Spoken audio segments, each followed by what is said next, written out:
Hello guys, welcome back to my channel. তোমরা সবাই কেমন আছো বলো? আশা করি ভালো আছো। আমিও খুব ভালো আছি। আমার চ্যানেলে তোমাদের অনেক অনেক অনেক স্বাগতম।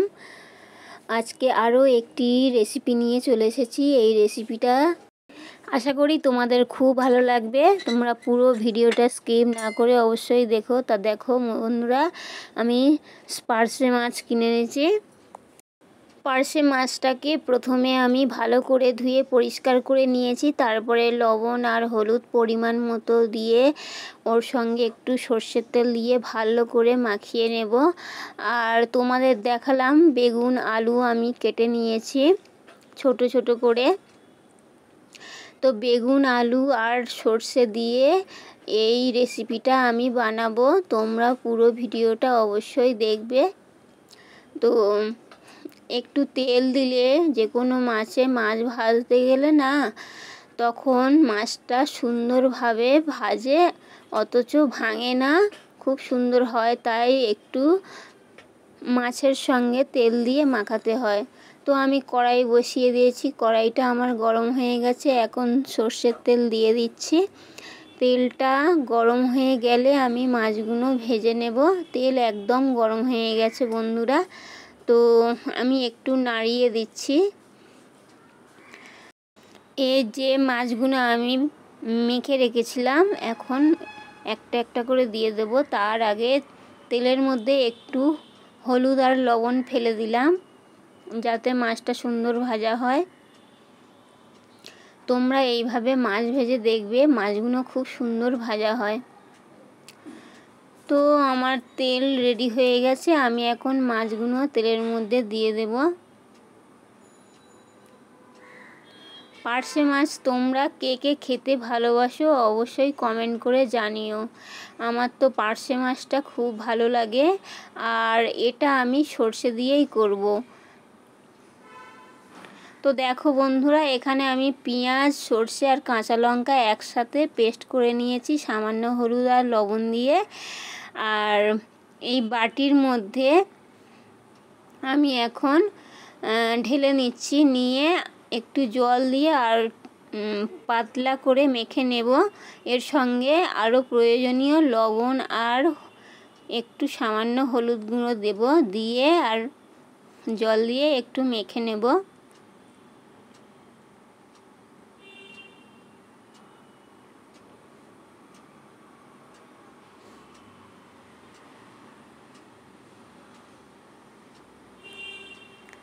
মানে পুরো মাছ সর্ষের যে পরিমাণ লবণ আর হলুদ লাগে সেটাই আমি দিয়েছি, আর বাকিটা আমি এই জল দিয়ে ধুয়ে দিয়ে দিলাম। আর এখন এটা আমি একটু ফাটিয়ে নেব।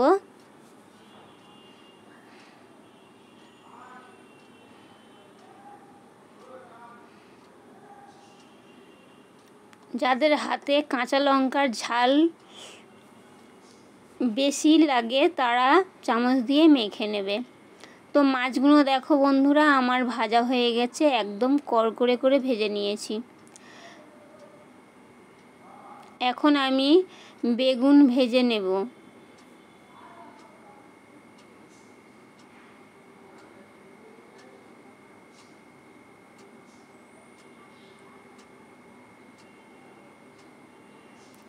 বেগুনগুলো একটু ভেজে নেব।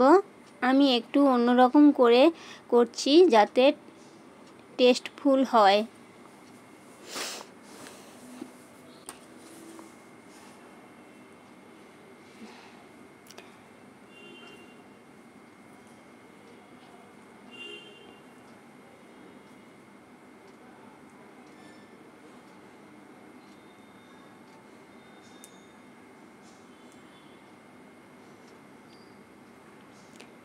বেগুন ভাজা হয়ে গিয়েছে। তো এবারে আমি আলুগুলো ভেজে নেব। আলুগুলো একটু লালচে লালচে করে ভেজে নেব।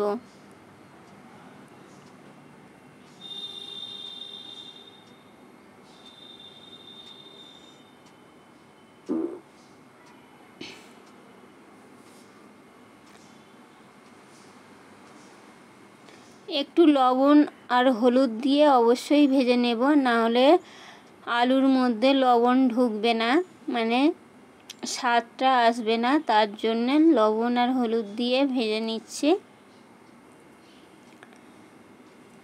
তো দেখো বন্ধুরা, আমার বেগুন আলু সবই ভাজা হয়ে গিয়েছে। বাকি যে কড়াইয়ের তেলটা রয়েছে তার মধ্যে দিয়ে দেব কালো জিরে ফোড়ন।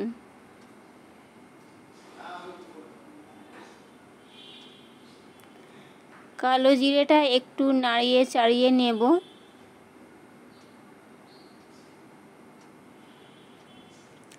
এখন আমি দিয়ে দেব সর্ষে বাটা, যেটা আমি মিক্সড করে রেখেছিলাম সেটা আমি পুরোটাই দিয়ে দিলাম। দিয়ে একটু নাড়িয়ে চাড়িয়ে নেব।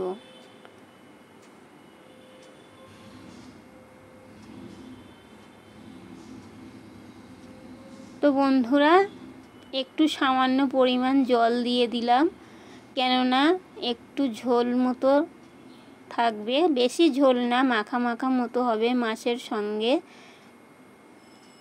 তো এখন দেখো আমার একদম ফুটে গেছে মাছগুলো, আলুগুলো দিয়ে দিচ্ছি।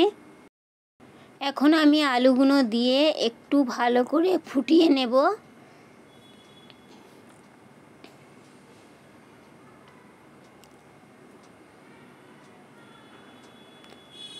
ফুটে উঠেছে, আলুগুলো দেওয়ার পরে একটু ফুটে উঠেছে। এখন আমি বেগুন আর মাছটা দিয়ে দেব। একটু খুন্তি দিয়ে নাড়িয়ে চাড়িয়ে দিলাম। এখন আমি ঢাকা দিয়ে দেব 10 মিনিটের মতো কম আছে। দেখো বন্ধুরা, আমার হয়ে গেছে। আমি উপর থেকে কাঁচা লঙ্কা দিয়ে দিয়েছি আর 5 মিনিট মতো আমি ঢেকে রেখেছিলাম কাঁচা লঙ্কাটা দিয়ে। এখন আমি এর উপরে কাঁচা সর্ষের তেল একটু ছড়িয়ে আবারও ঢাকা দিয়ে দেব। তোমরা দেখতে থাকো।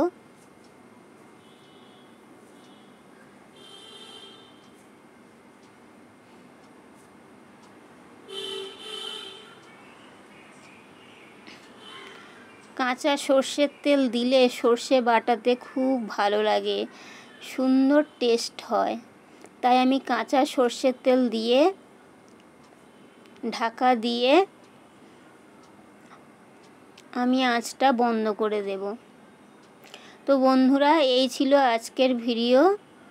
রেসিপিটা কেমন লাগলো অবশ্যই কমেন্ট করে জানিও। আর তোমরা সবাই সুস্থ থেকো, ভালো থেকো বন্ধুরা। দেখা হচ্ছে নেক্সট দিন। টাটা সবাইকে।